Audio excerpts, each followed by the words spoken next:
کتنی رحمت ہے، کتنا رب خوش ہوتا ہے توبہ پر۔ اس سلسلہ میں ہمارے آقا علیہ السلام نے ایک حدیث کا ذکر کیا، مثال دے کر سمجھایا۔ آپ فرماتے ہیں کہ ایک شخص اونٹنی پہ بیٹھا اور اونٹنی پہ اس نے کئی ہفتوں کے لیے سامان بھی رکھ لیا، کیونکہ اس نے ایسے صحرا سے گزرنا تھا جو 2-4 گھنٹوں میں 2-4 دنوں میں طے نہیں ہوتا، بہت لک دک صحرا ہے، کئی ہفتے اس کو لگنے، پھر جا کے اس نے دوسری طرف نکلنا ہے جہاں کوئی انسانی آبادی ہے، درمیان میں کوئی انسان نہیں ملتا، کوئی چیز کھانے پینے کو نہیں ملتی۔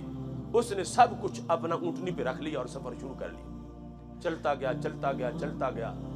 اسے تھکاوٹ ہوئی، کافی سفر طے کر چکا تھا، تقریباً یعنی درمیان میں پہنچ چکا تھا۔ اس نے یہ کہا کہ میں کچھ دیر آرام کر لوں۔ میرے آقا علیہ السلام فرماتے ہیں وہ سواری سے اترا، نکیل اپنے ہاتھ میں پکڑی اور کلائی پہ سر رکھا اور سو گیا۔ تھوڑی دیر کے بعد جب بیدار ہوا تو اونٹنی بھاگ چکی تھی۔ اب اس پر زمین تنگ ہو گئی کہ دوڑ کے تو میں جا نہیں سکتا اور اونٹنی پر ہی جانا تھا، اب اونٹنی نہیں ہے تو میں کیسے جاؤں گا؟ کوئی انسان ہے نہیں، کوئی میرا فریادی نہیں، کوئی دستگیر نہیں، میں کیسے پار ہو جاؤں گا؟ وہ اس گھبراہٹ میں دوڑا کہ کہیں شاید قریب اونٹنی کھڑی ہو، دائیں بائیں ہر طرف دوڑا، بدن میں جو انرجی تھی سب ختم ہو گئی، بھوک بھی لگ گئی، پیاس بھی لگ گئی، دوڑنا چلنا مشکل ہو گیا، ڈھونڈ ڈھونڈ کی اونٹنی، پیاس کی وجہ سے نڈھال ہو رہا تھا، اونٹنی مل نہیں رہی تھی۔ اب اس کو یقین ہو گیا نہ اونٹنی ملے گی، نہ پانی ملے گا، نہ کھانے کو ملے گا،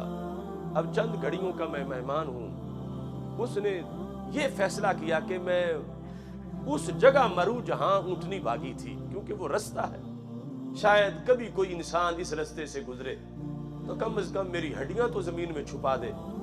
کیونکہ یہاں نہ جنازہ ہوگا، نہ کچھ ہوگا، نہ کوئی دفن کرے گا مجھے،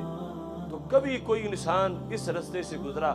تو میری ہڈیاں محفوظ کر دے گا۔ اس نیت سے وہ رستے پہ جا کر لیٹ گیا، آنکھیں بند کی۔ لوگ بند کرتے ہیں جاگنے کے لیے، وہ بند کر رہا تھا مرنے کے لیے، اب جینے کی تو کوئی سبیل باقی نہیں رہی، آنکھیں بند کر کے سونا چاہتا تھا کہ نیند میں ہی روح نکل جائے، مگر بھوک کی وجہ سے نیند نہیں آ رہی تھی، بڑی بے چینی تھی، زندگی کا سورج غروب ہو رہا تھا، مستقبل اس کے سامنے تاریک ہو چکا تھا، کروٹیں بدلتا بدلتا اس نے کچھ دیر کے بعد جب آنکھیں کھولی تو اونٹنی سرہانے پہ کھڑی تھی۔ میرے آقا علیہ السلام فرماتے ہیں وہ تو پھر ساری زندگی کے اس کے منصوبے بحال ہو گئے، فوراً اس نے اونٹنی سے پانی لیا، جو سامان میں رکھا تھا، جو کھانے کے لیے کھجوریں وغیرہ تھی وہ کھا لی،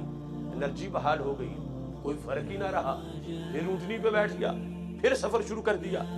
میرے آقا علیہ السلام نے صحابہ سے پوچھا، میرے صحابہ بتاؤ کہ یہ بندہ جب اونٹنی اس کو نظر آئی ہوگی تو کتنا خوش ہوا ہوگا؟ نہیں کر سکتے، اتنا خوش ہوا ہوگا، اتنا خوش ہوا ہوگا کہ ہمارے پاس کوئی لفظ نہیں کہ ہم اس کی خوشی کی منظر کشی کر سکیں۔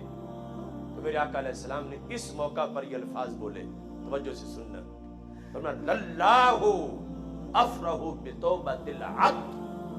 من ھذا براحلتہ، فرمایا اس بندے کو اونٹنی ملنے پر اتنی خوشی نہیں ہوگی جتنی مولا کو بندے کی توبہ پہ خوشی ہوتی ہے۔